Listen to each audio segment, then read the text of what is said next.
ரோமர் 8:28. தேவனிடத்தில் அன்பு கூறுகிறவர்களுக்கு சகலமும் நன்மைக்கு ஏதுவாக நடக்கிறதென்று அறிந்திருக்கிறோம். கிறிஸ்துவுக்குள் அன்பானவர்களே, கடலில் வீசுகின்ற பெருங்காற்று பாய்மர கப்பல்களை சில நேரங்களில் திசை மாறி செல்லுவதற்கு வழிவகுத்துவிடும். சில நேரங்களில் அதே பெருங்காற்று பாய்மர கப்பலை அதன் பாதையில் வேகமாக முன்னேறி செல்லவும் வழிவகுக்கும்.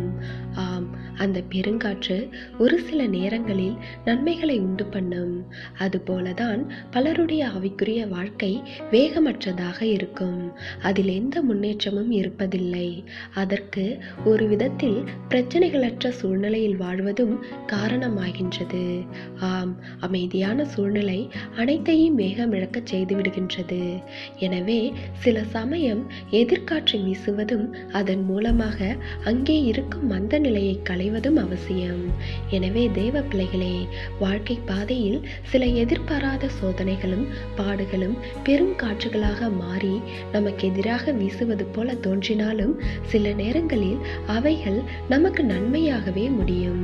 அதனால்தான் வேதாகமத்தில் தேவனிடத்தில் அன்பு கூறுகிறவர்களுக்கு சகலமும் நன்மைக்கு ஏதுவாக நடக்கிறது என்று வாசிக்கின்றோம். எனவே தேவ பிள்ளைகளே, நம்முடைய வாழ்க்கையில் புயல் வீசும்போது அதை சந்திக்க நாம் தயாராக இருக்க வேண்டும். அப்பொழுது தேவனாகிய கர்த்தர் நம்முடைய வாழ்க்கையில் இடைப்பட்டு ஒரு புத்துணர்ச்சியான ஆவிக்குரிய வாழ்க்கையை வாழச் செய்வார். தேவனுடைய கிருபையும் இரக்கமும் உங்கள் அனைவரோடும் இருப்பதாக.